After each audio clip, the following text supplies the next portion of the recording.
les différents niveaux de soins au plan des annales akashiques. Dans cette vidéo, je vais parler d'une expérience que j'ai vécue, que je vis régulièrement, et aussi de la compréhension que j'ai lorsque j'amène des personnes dans les annales akashiques. On commence le rendez-vous par un espèce d'entretien préalable où je demande à la personne pourquoi elle vient me voir. La question du pourquoi, du sens des choses est importante. Alors tout le monde va me dire parce que j'ai envie de me reconnecter au sacré, j'ai envie d'avoir des réponses à des questions, j'ai besoin de me reconnecter avec mon âme, j'ai besoin de trouver mes guides, mes maîtres, d'écouter ce qu'ils ont à me dire. C'est pas ça la réponse. La réponse, c'est pourquoi, à ce moment précis, vous avez besoin de vous aligner sur la part spirituelle de vous. C'est ça la question. Qu'est-ce qui fait dans votre vie que c'est le moment? Le moment pour vous aligner, le moment pour être en phase non seulement avec votre mission de vie, votre mission d'âme, mais aussi votre incarnation. Les personnes alors me parlent de leurs difficultés. Parfois, ces personnes sont à la fin d'un cycle, un divorce, une séparation, le départ des enfants, un changement professionnel. Parfois, ces personnes vivent une grosse épreuve, comme un deuil ou l'arrivée d'un deuil. J'ai eu un rendez-vous il y a quelques jours avec une personne dont un membre de sa très proche famille est en train de transiter. Parfois, des personnes qui vivent une grave maladie d'un proche, d'un enfant, viennent aussi me voir pour poser la question du sens. Et en fait, on a besoin, dans notre humanité, de poser la question du sens. Pourquoi est-ce que je vis ça à ce moment-là? Mais je me suis aperçue que dans les annales akashiques, les personnes ne posent jamais la question du sens. Parce que, en fait, certaines choses n'ont pas véritablement de sens.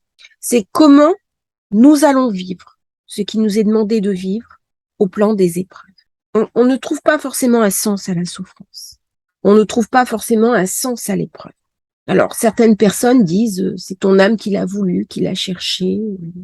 J'ai entendu une phrase absolument abominable, Dieu t'aime donc il te châtie. Et la personne à qui on a sorti ça, elle a refermé le livre. Elle s'est complètement détournée de la foi, de la croyance, elle est tombée dans le blasphème, dans le renoncement, dans le reniement. Je pense que c'est pas adéquat à une personne qui est dans la peine, qui est dans l'épreuve, d'affirmer ce genre de pensif. Ça ne l'aide pas. Ça ne lui apporte pas ni bienveillance, ni soutien, ni écoute. Une personne qui traverse une épreuve a besoin de ces choses-là. Elle a besoin d'écoute. Elle a besoin d'être entendue dans sa peine. Elle sait très bien que l'autre ne va pas pouvoir le partager. Elle sait très bien que la peine est quelque chose de personnel. Elle sait très bien que c'est intime. Lorsque vous perdez un membre de votre famille, l'autre qui n'appartient pas à votre famille, le thérapeute reste à la porte. Nous le savons tous. Lorsque nous perdons nos parents, c'est une épreuve personnelle, c'est une épreuve profonde. Sans doute une des pires que nous ayons à vivre dans notre vie. Et pourtant, dans la majorité des cas, tous, un jour ou l'autre, nous vivons cette épreuve. Mais ce sont nos parents. Ce sont nos épreuves. Comment le thérapeute face à soi peut nous entendre, peut nous comprendre? Comment la peine peut être, du moins, allégée, comprise dans les annales akashiques? Une personne qui vit la peine a besoin d'écoute. Elle a besoin d'être entendue. La peine n'est pas quelque chose qui se juge. Dire à l'autre, j'ai entendu ta peine et tu traverses en ce moment une des pires épreuves de ta vie. J'ai entendu ce que tu dis. Je n'ai pas la réponse de ce que tu vis. Je sais juste que tu vas traverser cette épreuve. Je suis là pour t'écouter, pour t'entendre, pour te soutenir, pour t'apporter ma compassion. Les guides, les maîtres sont là aussi pour apporter une compassion. Mais ce chemin-là, malheureusement, tu seras seul. Alors, peu importe nos croyances, peu importe notre foi profonde, peu importe aussi ce que nous pensons que de l'autre côté, il y a quelque chose ou pas.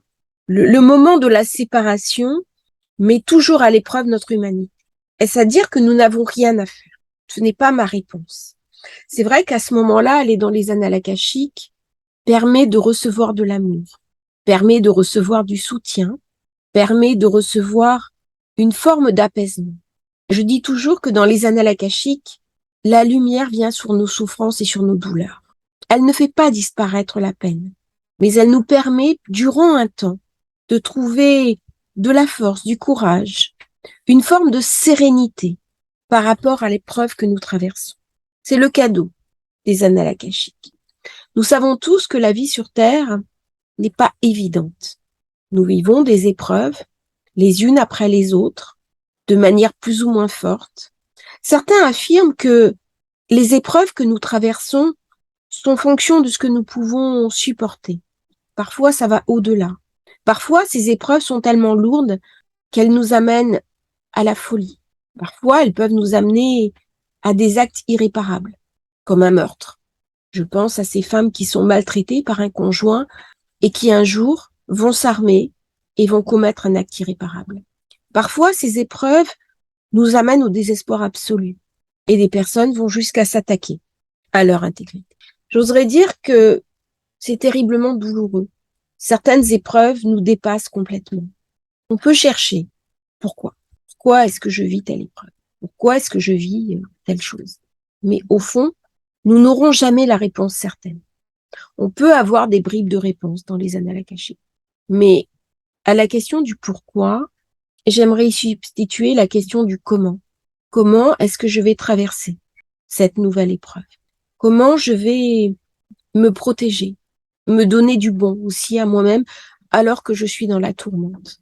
Comment ne pas perdre mon intégrité, ne pas perdre mon essence vive alors même que je suis dans l'épreuve? Lorsqu'on est dans la douleur absolue, ce n'est pas quelque chose qu'on peut faire. Il faut du temps. Il faut déjà être sorti. Il faut déjà ce moment d'apaisement, pouvoir poser la question du comment.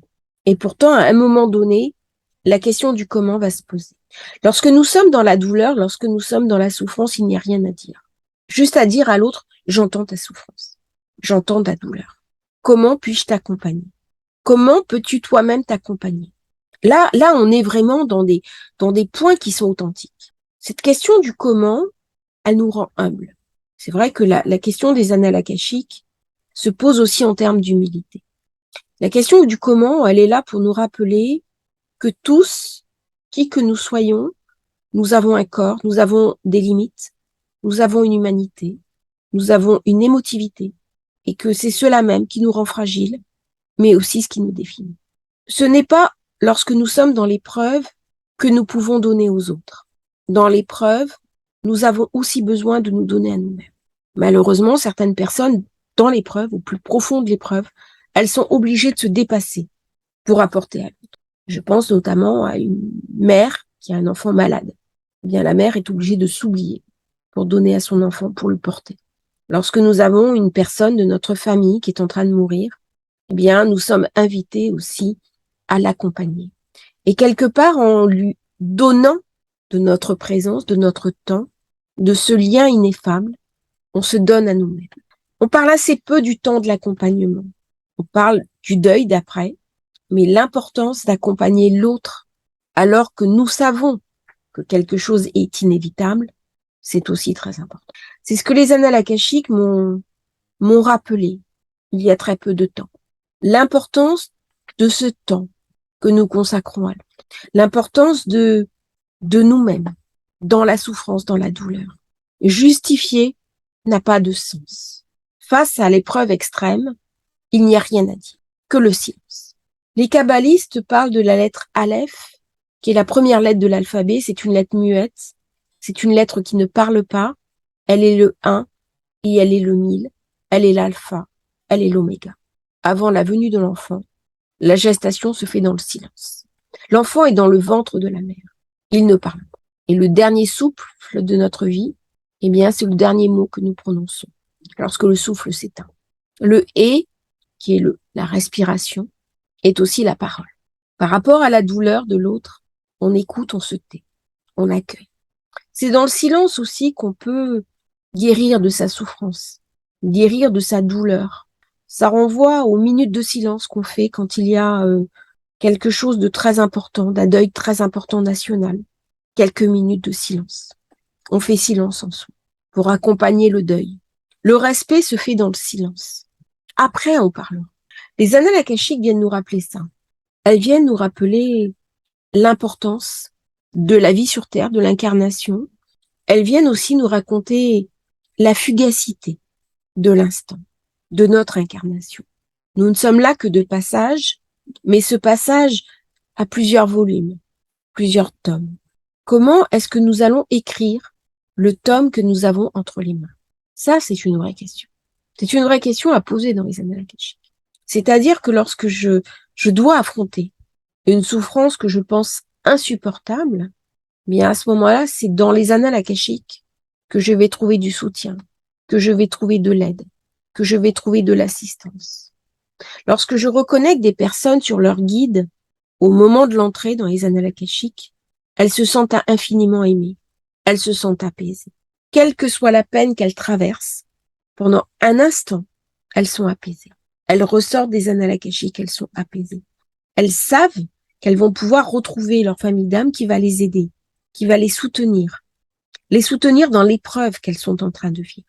L'épreuve ne va pas disparaître malheureusement, mais elles trouvent non pas une compréhension du sens de l'épreuve, mais une compréhension du passage. Lorsque des personnes passent des épreuves très lourdes, très fortes, plusieurs fois dans leur vie, elles ont souvent ces mots à la bouche: je ne m'en serais pas cru capable. Et pourtant, je ne m'en serais pas cru capable. Je n'aime pas beaucoup cette phrase, ce qui ne détruit pas nous rend plus forts.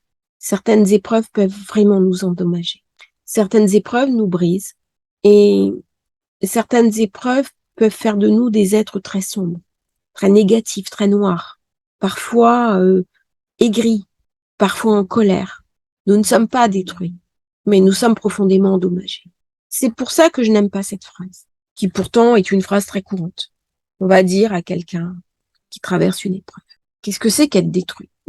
Être détruit, c'est peut-être ne plus voir la lumière.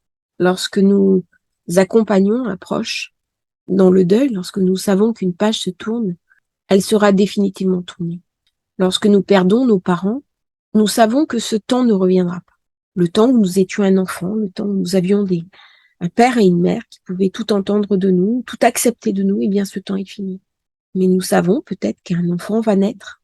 Nous avons peut-être des enfants, un neveu, une nièce, un projet, quelque chose qui parle à la vie, quelque chose qui parle à l'espérance, quelque chose d'une nouvelle graine qui est en train de naître. Cette nouvelle graine, c'est celle que nous appelons planter. Et derrière la peine, derrière la douleur, derrière l'épreuve, il y a toujours une nouvelle graine qui va germer. Cette graine, c'est l'espérance. L'espérance, c'est ce que nous avons de plus précieux, de plus profond. Cette espérance, nous pouvons aller la chercher. Dans les annales akashiques, elle nous est donnée. Nous pouvons nous reconnecter avec cette espérance. Cette espérance qu'après la tempête, le soleil va revenir. Ce sera au début des brumes, quelque chose de doux, quelque chose de gris. Et puis un jour, le soleil va reluire.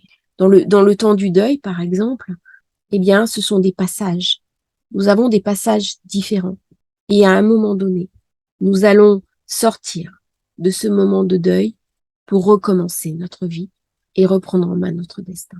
L'épreuve n'est pas là pour que nous y restions. L'épreuve est là pour que nous en sortions. Et c'est comment vais-je sortir de l'épreuve qui fait sens. C'est en cela que les annales akashiques peuvent nous aider, nous soutenir et nous accompagner. Je n'avais pas prévu de faire une vidéo sur ce sujet aujourd'hui. J'avais prévu un autre sujet. Et les mots ont jailli comme hors de moi. Ça m'arrive parfois. Et j'ai accepté ce qui venait. J'espère que cette vidéo vous aura touché. Elle aura répondu à des questions profondes que vous vous posez. Si vous l'avez apprécié, bien n'hésitez pas à liker, à vous abonner à la chaîne. Et à demain pour un nouveau partage sur les annales akashiques.